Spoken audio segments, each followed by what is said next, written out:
3, 2, 1. အားလုံးပဲမင်္ဂလာပါရှင်99 Audio Book Channel မှာပြန်လည်ကြိုဆိုလိုက်ပါတယ်ဒီနေ့မှာတော့ကြန့်ရှိနေတဲ့ဆရာမောင်မြတ်မိုးဘာသာပြန်ရေးသားထားတဲ့အချိန်တိုင်းနေရာတိုင်းနဲ့လူတိုင်းနဲ့စကားပြောနေဆိုတဲ့စာအုပ်လေးရဲ့အပိုင်း7ရဲ့အဆက်လေးကိုဖတ်ပြပေးသွားမှာပဲဖြစ်ပါတယ်ရုံမြင့်တန်ကြားသို့တင်ရောက်လာသောအခါတင်းဤပုံပန်းတရံကအလွန်တရာအရေးကြီးလာသည်အဘဲကြောင့်ဆိုတော့တခြားသူတယောက်ကိုသာတင်ပြနေခြင်းမဟုတ်ပဲတင့်ကိုတင်လဲတင်ပြနေသောကြောင့်ဖြစ်သည်ထို့ကြောင့်ကြည်ကောင်းသောဝတ်စုံကိုတင်ဝတ်ချင်လိုက်မည်သို့မဟုတ်ကတင်ကောင်းစွာဝတ်ဆထားကြောင်းကိုတည်တည်ချာချာပြုလုပ်ချင်နိုင်မည်လက်သေးများတန်ရှင်းခြင်းကဲ့သို့အခြေခံကိစ္စများပင်လျှင်တင်ပြုလုပ်လိုက်မည်ဤနေရာ၌တကိုယ်ရေးချမ်းသာရေးနှင့်ပတ်သက်၍ကျွန်တော်တို့ဆွေးနွေးဖို့မလိုပါသို့သောဤကိစ္စအတွက်ကျွန်တော်ယုံကြည်ကျွန်တော်ကိုယုံပါရုပ်မြင့်တန်ကြားကင်မရာကမလိမ်ညာချေတင်မီတို့ပုံပေါ်တီကိုရုပ်မြင့်တန်ကြားကြည့်ရှုသူများအား၎င်းကအတိအကျပြသည်တင်အင်းကြီးတတိယကျက်တီးပြုတ်နေရင်၎င်းကိုရုပ်မြင့်တန်ကြားပြိသက်များတွေ့မြင်ကြလိုက်မည်ထို့နှင့်မွန်လဲပိုင်းကတင်ကိုင်းအင်ဂျင်ဝင်လဲလေသည်ဖြင့်တင်လက်သည်များမဲနေလျင်၎င်းကိုလည်းရုပ်မြင့်တန်ကြားပြိသက်များတွေ့မြင်ကြလိုက်မည်အကောင့်ဘက်ကပြောရလျင်လည်းတင်စပင်အလွန်ကြည်ကောင်းနေလျင်ကြံရှိနေသေးသောတင့်တကိုယ်လုံးကိုလည်းထိုအတိုင်းဖြစ်နေလျင်တင်ကိုတင်နဲ့တင့်အဖွဲအစင်းကိုတင်ထီရောက်စွာတင်ပြနေလိုက်မည်မီဒီယာနဲ့ဆက်ဆံခြင်းအကောင်းဆုံးနမူနာပြကိစ္စလေးနဲ့တော့အတားအဆီးတစ်ခုနဲ့တွေ့ကြုံရသောအဖွဲ့အစည်းတစ်ခုကမီဒီယာနဲ့တဲ့တော်ပွင့်ပွင့်လင်းလင်းဆက်ဆံပြီးသူဤကုံအရှိန်အဝါကိုကဲတင်ရုံမကပဲမြင့်တင်ခြင်းမှာပြုလုပ်ခဲ့ပုံနမူနာတစ်ခုကဤသို့ဖြစ်သည်1960ပြည့်နှစ်များတွင်ဝါရှင်တန်အပြင်ဘက်ရှိမယ်ရီလင်းပြည်နယ်မောင်ဂိုမာရီကောင်တီတွင်အကျဉ်းသား3ယောက်တည၌ထောင်ဖောက်ပြေးကြသည်နောက်တနေ့မနက်တွင်ခရင်သတင်းဆက်သွယ်ရေးအရာရှိကဝါရှင်တန်နဲ့မယ်ရီလင်းရှိသတင်းစာဌာနအားလုံးရေဒီယိုနဲ့ရုပ်မြင်သံကြားဌာနအားလုံးကိုဖုန်းဆက်ပြီးသူတို့ကိုသတင်းစာရှင်းလင်းပွဲတွေ့ရောက်ရန်နဲ့ထောင်တွင်လှည့်လည်ကြည့်ရှုရန်ဖိတ်ခေါ်၍အရာတိုင်းကိုခရင်အရာရှိများကပုံပွင့်လင်းလင်းချပြမည်ဖြစ်ကြောင်းသတင်းထောက်နှင့်အက်ဒီတာများကိုပြောကြားသည်ဘယ်နည်းဘယ်ပုံဖြင့်ဘာဖြစ်ခဲ့ကြောင်းကို၎င်းအကျဉ်းသားများလွတ်မြောက်ထွေပြေးသွားကြသည့်ထောင်အစိတ်အပိန်ကို၎င်းသတင်းထောက်များနဲ့တပ်ပုံဆရာများအားသူတို့ပြသကြတော့မည် Rock B ခရင်တို့သူတို့သွားနေကြစဉ်သတင်းဆက်သွယ်ရေးအရာရှိကခရင်မန်နေဂျာမဆန်ဘတ်ချန်နဲ့တွေ့ဆုံပြီးမီဒီယာသမားများအားဗပြောရမည်ကိုသူအားအကြံပေးသည်မီဒီယာအဖွဲ့ရောက်လာသောအခါဘတ်ချန်နဲ့ထောင်ပိုင်ချုပ်တို့ကမိခွန်းများအပြည့်ပေးရန်ထိုနေရာတွင်ရှိနေကြသည်ထိုအတိုင်းသူတို့အတိအကျလောက်ကြသည်ဝေဖန်စရာမရှိပါဘူးဟုပြောမဲ့အစားသို့မဟုတ်မီဒီယာသမားများအပေါ်ရန်လိုသည့်အမှုအရာအပြမြင့်အစားမိခွန်းများကိုဖြေကြသည်ထို့နောက်၎င်းတို့အားလုံးကအမှန်ပင်ဖြစ်သည်ဘတ်ချန်နဲ့သူ့အဖွဲ့ကမီဒီယာသမားများကိုထောင်ထဲသို့လက်လံပို့ဆောင်ပြီးဖောက်ထွင်းမှုဖြစ်သောနေရာနဲ့အကျဉ်းသားများဖောက်ထွင်းလွတ်မြောက်ရန်တွင်အသုံးပြုသောပစ္စည်းကိရိယာများကိုပြသကြသည်သတင်းဆက်သွယ်ရေးအရာရှိ၏စောစောပိုင်းအကြံပေးချက်အရပြုမှုဆောင်ရွက်သောဘတ်ချာက၎င်းနောက်၌ဖောက်ထွင်းမှုကိုစုံစမ်းစစ်ဆေးရန်နှင့်အနာဂတ်တွင်လွတ်မြောက်မှုကိုမြည်တို့တားဆီးရမည်ကိုအကြံပြုတင်ပြရန်အတွက်အရာရှိပုတ်အဖွဲ့တစ်ဖွဲ့ကိုတာဝန်ပေးအပ်တော်မူဖြစ်ကြောင်းကြေညာသည်ထပ်ပြေးလွတ်မြောက်သွားကြသူများကိုမကြာခင်၌ရှာဖွေဖမ်းဆီးလိုက်ကြသည်လအနေငယ်ကြသောအခါအထူးတာဝန်ပေးအပ်ခံရသောအဖွဲ့က၎င်း၏အစီရင်ခံစာနှင့်အကြံပေးချက်ကိုထုတ်ပြန်သည်၎င်းနောက်များမကြာခင်၌ထောင်ပိုင်ချုပ်ကတာဝန်မှအနားယူသည်ခရင်အစိုးရအတွက်အဆက်ရပွဲဖြစ်နိုင်သောအတွေ့အကြုံနှင့်အကျဉ်းသားများမှလွှဲ၍လူတိုင်းအတွက်ဘေးဒုက္ခဖြစ်နိုင်သောအရာတို့သည်ပြည်သူဆက်ဆံရေးအောင်မြင်မှုများဖြစ်သွားသည်ဒေသတွင်သတင်းစာကအခြေအနေကိုကင်တွယ်ရ၌သူတို့၏ညံ့အမြင်ပွင့်လင်းသောအပြုအမူအတွက်အရာရှိများကိုကိုးကားဖော်ပြလျက်အရီတာအပေါ်ဖြင့်ချီကျူးစာကိုပုံနှိပ်ဖော်ပြကြသည်အင်တာဗျူးအပြုလုပ်ခဲ့ရသောသူများသည်စန့်ကျင်ဘက်ကိုပြုလုပ်ပြီးများစွာပုံမှန်ဆိုးဝါးသောအကျိုးရလဒ်ကိုခံစားရရှိနိုင်သည်ထိုအစားမကွယ်မဝတ်သောအပြုအမူကိုသူတို့ရွေးချယ်ကြပြီးသူတို့အတွက်ကြီးမားသောအောင်မြင်မှုထွက်ပေါ်လာသည်မီဒီယာဆက်ဆံရေးတွင်၎င်းသည်အကောင်းဆုံးနမူနာပြကိစ္စဖြစ်သည့်အပြင်သက်ဆိုင်ရာပါတီအဖွဲ့များကိုအထူးသဖြင့်တင့်ကိုကောင်းကျိုးဖြစ်စေသောအပြုအမူဖြင့်မီဒီယာသမားများထံမှမိခွန်းအားမြည်သို့ကိန်းတွင်ရမည်ကိုပြသသောကဏ္ဍဝင်မြောက်အမှုကိစ္စလည်းဖြစ်သည် ဟာတာနဲ့ဟာတာကိမဲ့ချင်းမိုင်ခွန်းတစ်ခွန်းကိုလမ်းလွှဲရန်အတွက်ဟာတာကိုအသုံးပြုရတွင်သမရကနေရီသည်ဆရာတဆူဖြစ်သည်သူသမရဖြစ်စဉ်ကာလအတွင်းကငယ်စဉ်သောဒီမိုကရေစီရဲ့များကသူ၏ပေါ်လစီတချို့ကိုသဘောမကျကြောင်းဖော်ပြကြသည်ရုံးမြင့်တန်ကြားရိတ်ကူသောသတင်းစာရှင်းလင်းပွဲတစ်ခုတွင်သတင်းထောက်တစ်ယောက်ကသူ့ကိုဤအကြောင်းမေးသောအခါဂျွန် F. ခနရီကသူ၏ပေါ်လစီများကိုရှီလျားစွာအပန်းတကြီးခုခံခြင်းမလုပ်ချေထိုအစားသူကပြုံးမိဤသို့ပြောသည်လူငယ်ဒီမိုကရက်တွေနဲ့လူငယ်ရီပတ်ဘလစ်ကန်တွေဘာဖြစ်ကြတယ်ဆိုတာကျွန်တော်မသိပါဘူးဒါပေမဲ့ကံကောင်းချင်တော့အချိန်ကာလကကျွန်တော်တို့ဘက်မှာရှိနေပါတယ်သူကိုယ်သူကကွယ်မဲ့အစားနုနယ်သောသူတို့၏အသက်အရွယ်ကိုသူရဲ့စရာလုပ်ပြီးရေမော၍ပြင်ပွဲကိုအနိုင်ယူလိုက်သည်သမရနဂစင်ကထိုကဲ့သို့ပြုလုပ်ရာတွင်ဒုက္ခရောက်နေသည်ဝါတာဂိုက်ဖြစ်နေစဉ်ကာလအတွင်းကဒန်ရီတာကရုံးမြင့်တန်ကြားရဲ့ကူပြသသောသတင်းစာရှင်းလင်းပွဲတစ်ခုတွင်နက်စင်ကိုမေးခွန်းတစ်ခုမေးသည်ထိုမေးခွန်းကြောင့်နက်စင်ထိထိရှားရှားဒေါသဖြစ်သွားသည်မေးခွန်းကိုပုံပွင့်လင်းလင်းဖြေကြားခြင်းတော်၎င်းသို့မဟုတ်၎င်းကိုပယ်ချပြီးနောက်မေးခွန်းစီသို့ဆက်သွားခြင်းတော်၎င်းမပြုလုပ်ပဲနက်စင်ကပြန်မေးသည်ခမရတစ်ခုခုနောက်ကိုလိုက်နေတာလားထိုအခါရီတာကဤသို့ပြန်လဲတုံ့ပြန်သည်မလိုက်ပါဘူးဆရာခင်ဗျားကလိုက်နေသလားရုံးမြင့်တန်ကြားကြီးစုသူတချို့ကရီတာကိုလေးစားမှုမရှိသဖြင့်ပြစ်တင်ဝေဖန်ကြသည်သို့တော်တချို့ကအကျိုးကြောင့်စီလျော်သောမိခွန်းသည်သမရအပေါ်စော်ကားခြင်းအစားကျိုးကြောင့်စီလျော်သောအဖြစ်ရထိုက်သည်ဟုတွေးထင်ကြသည်၎င်းအပြင်နက်စင်သည်စစပိုင်းစနစ်ကကနေဒီနှင့်မတူဘဲပြင်ပွဲကိုရှုံးနိမ့်ခဲ့ကြောင်းကိုလူတိုင်းကလက်ခံကြသည်ကိုဖီရောအခြေအတင်ဆွေးနွေးပွဲ1993ခုနှစ်တွင်မြောက်အမေရိကန်လွတ်လပ်သောကုန်သည်သဘောတူညီချက်ကိုအခြေအတင်ဆွေးနွေးရန် Larry King Live Show ၌ဒုတိယသမ္မတ Golf နှင့် Rose Perot တို့ထွက်ပေါ်လာကြသောအခါစကားပြောနည်းခန္ဓာဘာသာစကားအသုံးပြုနည်းနှင့်အခြေခံအမှားပြုလုပ်ခြင်းဖြင့်တင့်ကိုယ်တင်မတော်တဆရှုံးနိမ့်စေနည်းတို့နှင့်ပတ်သက်၍စံနမူနာဖြစ်လာသည့်အရာကိုသူတို့ဆောင်ရွက်ကြသည်1993ခုနှစ်ဆောင်းဦးရာသီမှတခုသောကြာသပတေးနေ့မနက်တွင်7နာရီခွဲအချိန်ကျွန်တော်၏တက်ခန်းစီသို့ဖုံးလာခြင်းဖြင့်၎င်းကအစာပြုသည်ဖုံးဆက်သူကဤသို့ပြောသည်လာရီလာအဲပါအဲဟပ်ဒူလဲကျွန်တော်ကမေးသည်အဲကိုပါ၎င်းနောက်တွင်ဆွေးနွေးပွဲကပုံမကောင်းမှလာသည်ဒုသမရကမြောက်အမေရိကန်လွတ်လပ်သောကုန်သွယ်ရေးသဘောတူညီချက်နှင့်ပတ်သက်၍ Rose Perot နှင့်အခြေအတင်ဆွေးနွေးခြင်းသည်ဟုပြောသည်သဘောတူညီချက်ကိုကွန်ဂရက်တွင်မဲပေးဆုံးဖြတ်ကြတော့မည်ဖြစ်သည်ကုန်သွယ်ရေးသဘောတူညီချက်များကိုဖိအားပေးနေသောအုပ်ချုပ်ရေးအဖွဲ့ရှုံးနိမ့်တော်မူပုံပေါ်နေသည်သဘောတူညီချက်ကိုဝေဖန်ကြသူများသူတို့ထဲတွင် Rose Perot ပါဝင်သည်ကသူတို့ဘက်တွင်မဲအများစုရရှိနေကြဟန်တူသည်ကျွန်တော်တို့ကိုဆက်သွယ်ရန်အတွက်သမရကလင်တန်ထံမှခွင့်ပြုချက်ရခြင်းကပင်ကိုအတွက်အောင်မြင်မှုဖြစ်နေသည်အဘဲကြောင့်ဆိုသော Perot ကိုနိုင်နှင်းချင်သောသူတို့အုပ်ချုပ်ရေးမှနှစ်ဦးရဲသောအဖွဲ့ဝင်များကသူနှင့်ကလင်တန်သာဖြစ်သောကြောင့်ဒီအခြားသူအလုံးကကို Perot အရှင်လက်လက်စားပစ်လိုက်မည်ဖြစ်ကြောင်းနောက်ထပ်မဲများထပ်မံရရှိရန်အတွက် Perot ကိုသူတို့အမျိုးသားရှေ့တန်းတင်မည်ဖြစ်ကြောင်းအတိုက်အခံပြောကြသည် Perot ကသူ၏ပြိုင်ဘက်ကိုရှော့တက်ထားသည့်အကြောင်းအရာပေါ်ကိုကထူးကဲတာလွန်သောပညာဗဟုသုတရှိသည့်အပြင်သူ၏အပြုအမူကလည်းစံနမူနာယူစရာကောင်းသည်စံကျင်ဘက်အပြင် Perot ကစိတ်တိုရပြီးအော်ကြီးဟစ်ကျဲစကားပြောသည်ကို၏အောင်မြင်မှုနဲ့ Perot ကြရှုံးမှုတွင်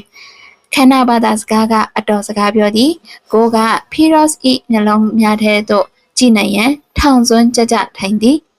Perot ကကျွန်တော်တို့နဲ့မျက်နှာချင်းဆိုင်ထိုင်ပြီး God ၏နှလုံးများကိုဖြစ်နိုင်သမျှများစွာရှောင်ရှားသည်ကိုကတက်တောင့်တက်တာရှိပြီးယုံကြည်စိတ်ချနေပုံပေါ်သည် Perot ကတက်ခိတ်လိုဟန်စိတ်အနှောက်အယှက်ဖြစ်နေဟန်ပေါ်နေသည်ကိုကယုံကြည်စိတ်ချစွာဖြင့်စကားပြောသည် Perot ကသူ့ကိုစကားဆုံးအောင်ပြောခွင့်မပြုကြောင်းစောရကတက်နေသည်ကျွန်တော်တို့ရုံမြင့်တန်ကြားကြီးစုသူများစွာတို့အဖို့မူသူသည်အကြောင်းအရာပေါ်လုံလောက်သောအတွေ့အကြုံနှင့်ဗဟုသုတမရှိသောစံပြနမူနာလူတစ်ယောက်ဖြစ်နေသည်ထိုအကြောင်းအရာနဲ့နှံ့ဆက်တည်ကျန်းသူတစ်ယောက်ကိုသူအခြေတင်ပြောဖို့ကြိုးစားနေသည် Rose Perot နဲ့ ပတ်သက်၍နှစ်လော်ဖွားကောင်းသောအရေးချင်းတစ်ခုကသူ၏အကောင်းမြင်သဘာဝဖြစ်သည်အခြေအနေဆွေးနွေးပွဲကိုသူရှုံးနိုင်လိမ့်မည်ဟုမယုံကြည်သေးချေကိုနှင့်ကျွန်တော်အပေါ်တွင်သူမိတ်ဆွေဆန်နေဆဲဖြစ်သည်နောက်၄ရက်ကြာသောအခါဖီရော့စ်နှင့်ကျွန်တော်အမှတ်မထင်တွေ့သည်ရှိုးပွဲအလွန်အောင်မြင်ပုံနဲ့ထိုညကနိုင်ငံရေးနှင့်ရုပ်မြင်သံကြားသမိန်ကိုကျွန်တော်တို့ရေးခဲ့ပုံတို့မှလည်း၍နောက်၄ရက်အကြာတွင်တခြားအရာကိုကျွန်တော်ဘာမှမကြားခဲ့ချေထို့ကြောင့်ကျွန်တော်ကသူ့ကိုဤသို့ပြောသည် Rose ကျွန်တော်တည်တဲ့အခါကျရင်ကျွန်တော်ရဲ့နာရီအထုပတ်ဒီမှာခမရဲ့နာမည်ကထိတ်ဆုံးမှပါလာမှာပါခမရဲ့နာမည်ကလည်းကျွန်တော်ရဲ့နာရီအထုပတ်ဒီမှာပါမှာပါဟုသူကပြောသည်ကျွန်တော်အမိပထမအဦးဆုံးပါမည်ကိုကျွန်တော်သိနေသည်ရလက်အများက၎င်းကိုပြသနေသည်ထို့အစီအစဉ်ကခေဘယ်ရုပ်မြင်သံကြားသမိန်တွင်ပြည်သက်အများဆုံးရရှိခဲ့သည်ရုပ်မြင်သံကြားကြည့်ရှုသူ25တန်းရှိခဲ့သည်ယခုအခါတွင်အရာရာတိုင်းဖြစ်နိုင်သည်တခြားကိုရေးကိုရာကိစ္စများကိုတည်တတ်နိုင်ငံသားများနှင့်အခြေအတင်ဆွေးနွေးလိုသောသမရများကိုတင်တွေ့မြင်ရတော့မည်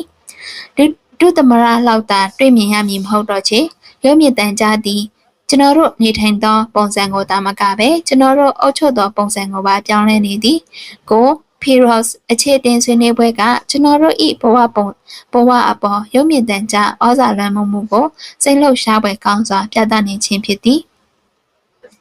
၎င်းကအနာဂတ်တွင်အကြောင်းကိစ္စများဆောင်ရွက်မည့်နီလန်နှင့်အစိုးရကိစ္စများကိုကျွန်တော်တို့မိကဲ့သို့ဆောင်ရွက်ပုံကို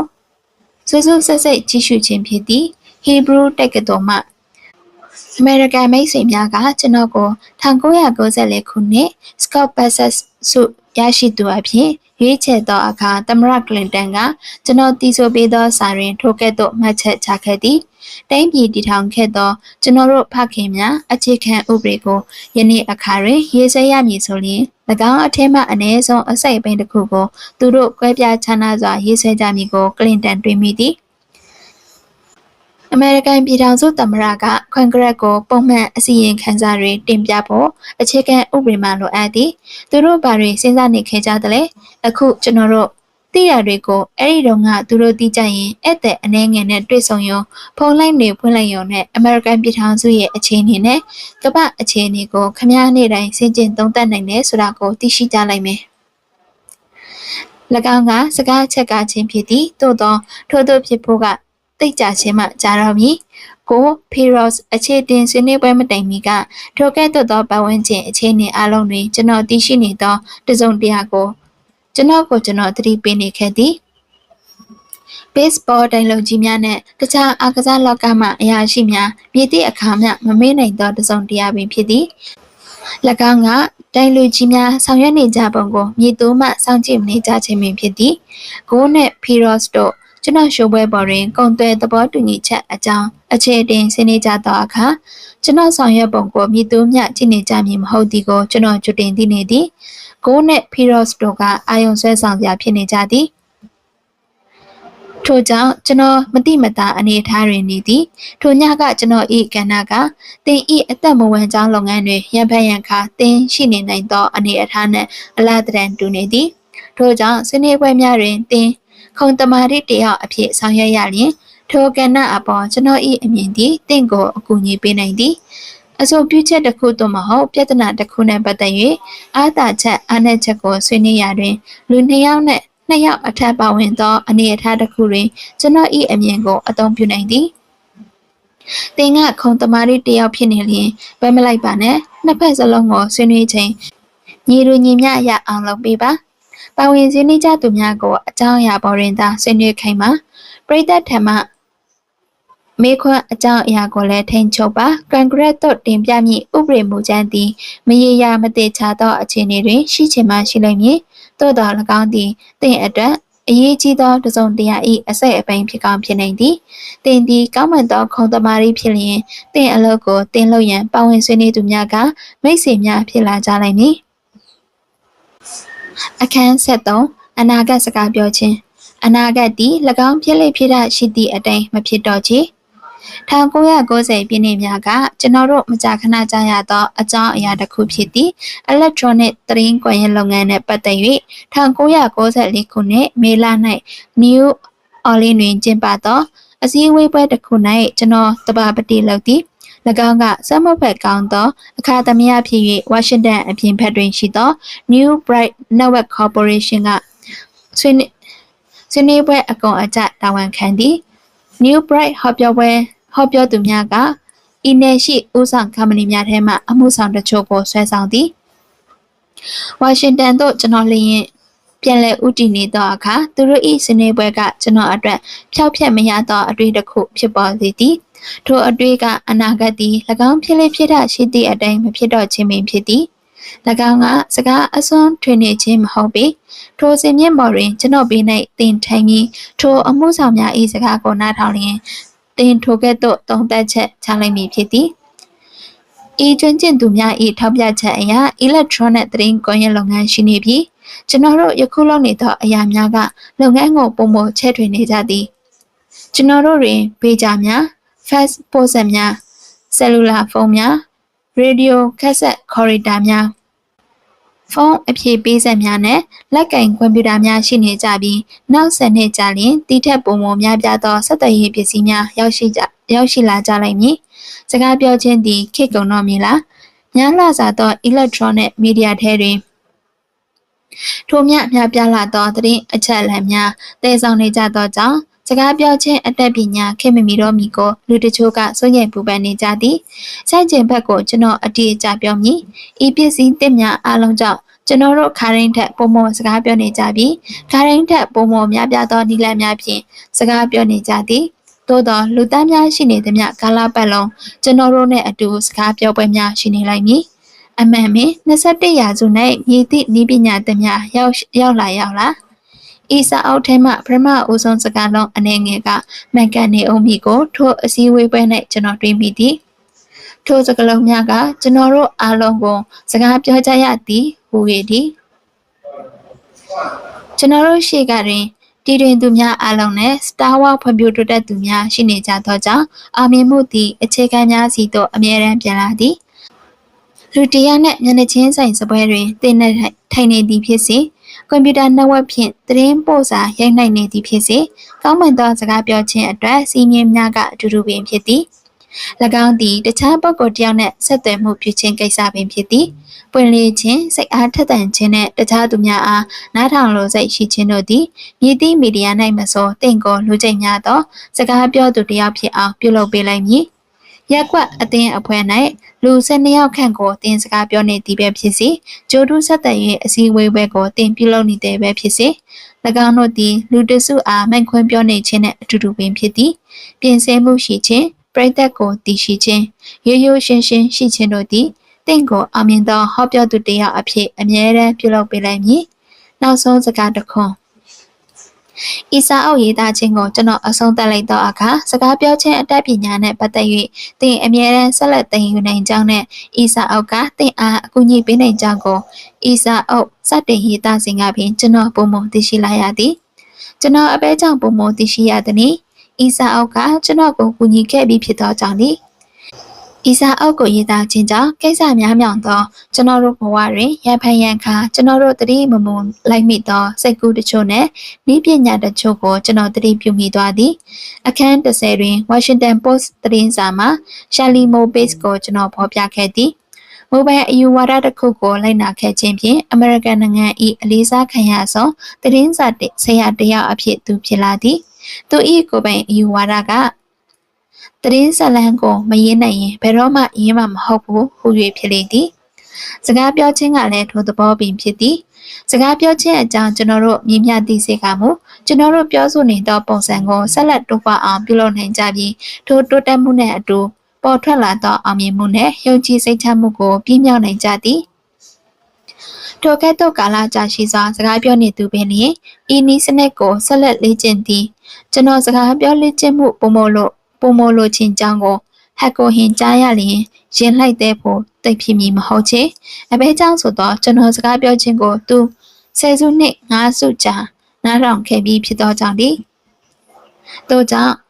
အချက်တစ်ခုကြောင့်သူကျေးဇူးတင်နိုင်သည်၎င်းကကျွန်တော်ကြည့်သော Facebook ကစားပွဲများအကြောင်းကိုအစအဆုံးကျွန်တော်မပြောတော့ခြင်းပင်ဖြစ်သည်ယခုအခါထိုကစားပွဲများက3နာရီကျော်ကြာကြသည်ဤစာအုပ်ထဲမှသင်ရရှိမိ ကျွန်တော်မျှော်လင့်သောတစုံတရာရှိလျင်၎င်းကစကားပြောခြင်းနှင့်ပတ်သက်သောသဘောထားတစ်ခုဖြစ်လိမ့်မည်စကားပြောခြင်းသည်စိန်ခေါ်ခြင်းတော်၎င်းခက်ထန်သောတာဝန်ဝတ္တရားတော်၎င်းအချိန်ပြုံးခြင်းနီလန်းတစ်ခုတော်၎င်းဖြစ်မဖြစ်သင့်ပေစကားပြောခြင်းသည်လူသားတို့၏အကြီးအကျယ်ဆုံးသောတည်ထွေမှုဖြစ်သည်စကားပြောခြင်းဖြင့်ကျွန်တော်တို့အကြားတွင်ဆက်သွယ်မှုပြုလုပ်ကြသည်စကားပြောခြင်းသည်လူဘဝမှပေးအပ်သောပျော်ရွှင်မှုတစ်ခုဖြစ်သည်စကားပြောခြင်းမှန်သမျှကိုအခွင့်အရေးတစ်ခုအဖြစ်စဉ်းစားပါစကားပြောသူတစ်ယောက်အဖြစ်သင်၏အရေးအချင်းကိုအလေးမမှုပဲဤသို့မှတ်သားထားပါ၁သင်စကားပြောမကောင်းဟုထင်လျင်စကားပြောမကောင်းသူသင်ဖြစ်နိုင်သည်၂သင်စကားပြောကောင်းသည်ဟုထင်လျင်သင်ယခုထက်ပိုမိုကောင်းမွန်နိုင်သည်စကားပြောနေပါမောင်မြတ်မို့ဟုတ်ကဲ့ပါရှင်ဒီစာအုပ်လေးဒီမှာပဲပြီးပါပြီနားဆင်ခဲ့ကြတဲ့တဦးတယောက်ချင်းစီကိုအထူးပဲကျေးဇူးတင်ရှိပါတယ်